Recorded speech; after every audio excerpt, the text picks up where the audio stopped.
Saludos mis queridos hermanos de los grupos de oración de la iglesia. Qué lindo, qué precioso poder estar con ustedes, aunque sea virtualmente, sabiendo que están reunidos, que han estado orando, como hacen cada semana, que presentan delante del Señor las necesidades personales de la familia y también por las necesidades de sus hermanos de la iglesia y hermanos alrededor del mundo que necesitan de nuestras oraciones. Qué lindo está también saber que meditan en la palabra de Dios, que comparten. Y espero que también que reconozcan que hay una necesidad en sus barrios, en sus familias, de conocer de Cristo y que los grupos de oración también deben estar preparados para hacer ese trabajo, para alcanzar a sus vecinos, familiares, etcétera, que no conocen de Cristo, para que escuchen esta buena noticia de salvación en Cristo Jesús. Hemos estado estudiando esta historia fascinante para mí, de cómo este pueblo de Israel, después de una larga estadía en cautiverio, ahora están unidos haciendo una obra maravillosa, reconstruyendo los muros de Jerusalén, reconstruyendo las puertas quemadas, buscando la dirección de Dios. Y bajo el liderazgo de Nehemías, el pueblo ha estado unido haciendo esta obra. Sus manos han estado unidas. Hemos visto que han sido situaciones difíciles porque hay enemigos que directamente atacaban al pueblo, no querían que esa obra fuera hecha y así ellos tenían que estar armados. No solamente mientras unos trabajaban en la construcción, otros tenían que estar velando, sino que los mismos trabajadores tenían que estar con sus espadas para en el momento necesario sacarlas y defenderse del enemigo, de manera que la obra pudiera ser terminada. Muchas enseñanzas hemos visto de esta historia. Por ejemplo, la necesidad de tener la obra clara, lo que hay que hacer, estar decididos a cada uno a hacer su parte, como familia, como persona. El reconocer que también tenemos un enemigo poderoso que no quiere que se haga la obra de Cristo, la obra de Dios, y por consiguiente hay que estar espiritualmente preparados para esta guerra, armados con la armadura del cristiano.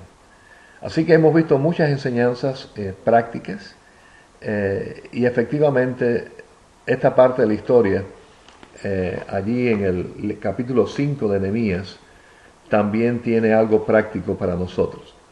Y es cuando vemos que aunque estaban juntos haciendo la obra, habían problemas que hacían que no hubiera una verdadera unidad entre ellos.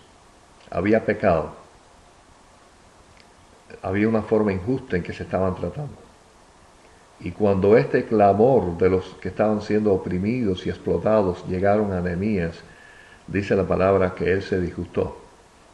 Pero no se disgustó para dejar la obra e irse de regreso con todos los beneficios que él tenía junto al rey, sino para arreglar las cosas, llamar a constar a los que estaban en ese pecado, buscar solución.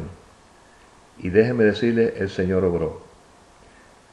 Es para mí revelador que el Señor estaba haciendo la obra, los muros estaban siendo levantados, el Señor estaba con ellos, a pesar de que habían estos problemas.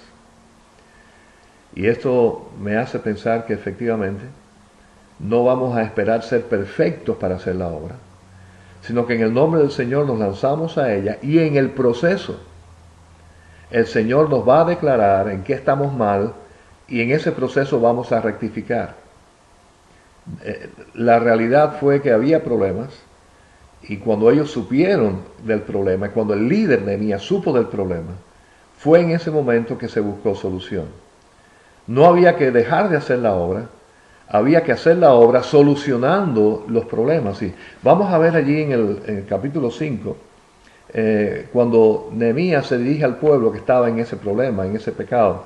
Allí en el versículo 11 dice: os ruego que les devolváis hoy sus tierras, sus viñas, sus olivares y sus casas, y la 100ª parte del dinero, del grano, del vino y del aceite, que demandáis de ellos como interés.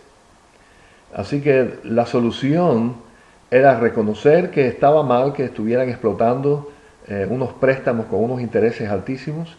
Tenían que entregar como garantía sus tierras, sus bienes, poner a sus hijas como siervas, prácticamente como esclavas, para poder pagar las deudas. ¿Y cómo es posible que entre ellos, hermanos, existieran esa relación tan triste, tan falta de amor entre ellos? La solución es devuelvan las cosas, arreglen el problema, dejen de seguir haciendo esa práctica.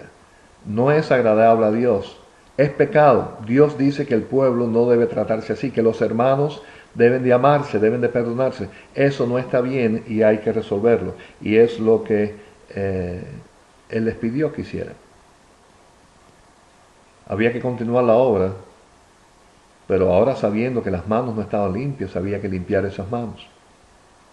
Había que haber confesión, arrepentimiento, rectificación del mal que estaban haciéndose unos a los otros. Y dice el versículo 12, y dijeron, lo devolveremos y nada les demandaremos, haremos así como tú dices. Así que hubo solución. Definitivamente yo creo que estas personas que estaban tratando así a sus hermanos y eran personas de dinero, posiblemente no lo hubieran hecho para comenzar la obra. Posiblemente no estaban espiritualmente preparados para eso.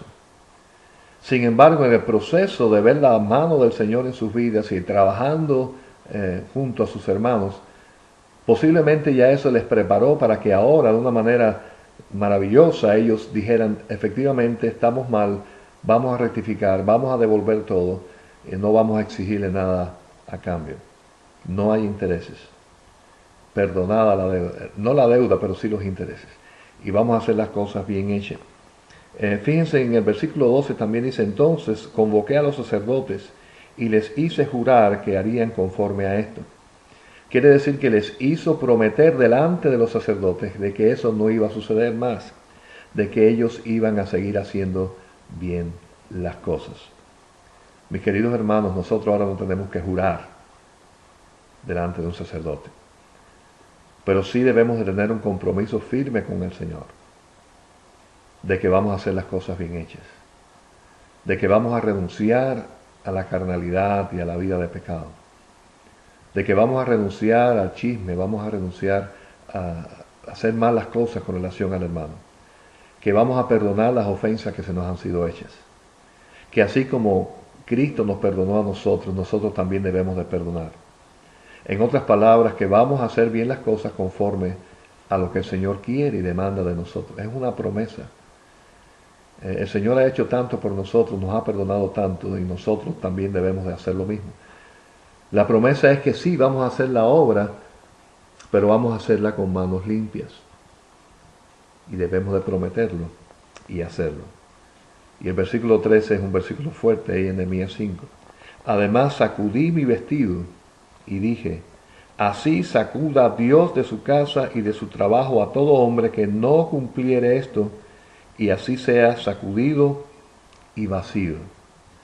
Quiere decir, la justicia de Dios se hace y el que voluntariamente practica el pecado tendrá sus consecuencias para su vida, para su familia. Y respondió toda la congregación, amén. Alabaron a Jehová y el pueblo hizo conforme a esto. Así que ellos estuvieron dispuestos a prometer delante de Dios y los sacerdotes eran testigos de eso, de que ellos iban a cumplir, de que iban a hacer bien su parte. Mis queridos hermanos, hay una obra que hacer. Lo primero es decidirse a hacerla. Ponernos en las manos del Señor, reconocer que hay un trabajo, y es un trabajo importante. Poner allí nuestras manos. Y efectivamente hay que buscar las herramientas adecuadas para hacer bien el trabajo. Herramientas que nos preparen para hacer la obra. No se trata de herramientas físicas, como era el caso de aquellas personas que estaban haciendo las murallas de Jerusalén. Se trata de herramientas espirituales. Hay que discipularse, hay que prepararse, hay que agarrarse del Señor en oración, hay que lanzarse a hacer la obra. Pero al mismo tiempo, hermanos, si estas herramientas son importantes, también es importante que nuestras manos estén limpias delante del Señor. Por consiguiente, hay que en oración buscar cuál es nuestro problema. Ahora vamos a hacerlo personal. ¿Cuál es mi problema? ¿Qué me está impidiendo para realmente hacer completamente bien la obra del Señor? Hoy vamos a tener unos ejercicios, son de carácter personal, pero al mismo tiempo colectivo.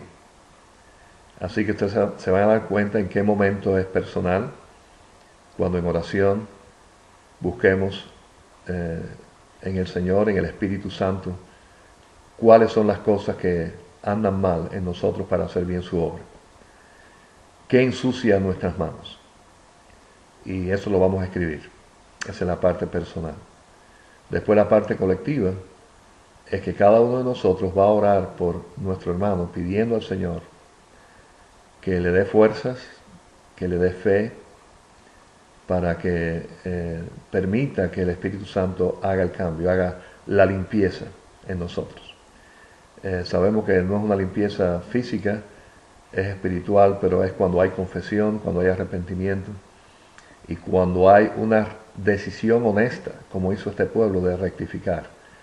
Y cuando hacemos eso, el Señor limpia completamente nuestras manos, nos prepara para hacer bien su trabajo.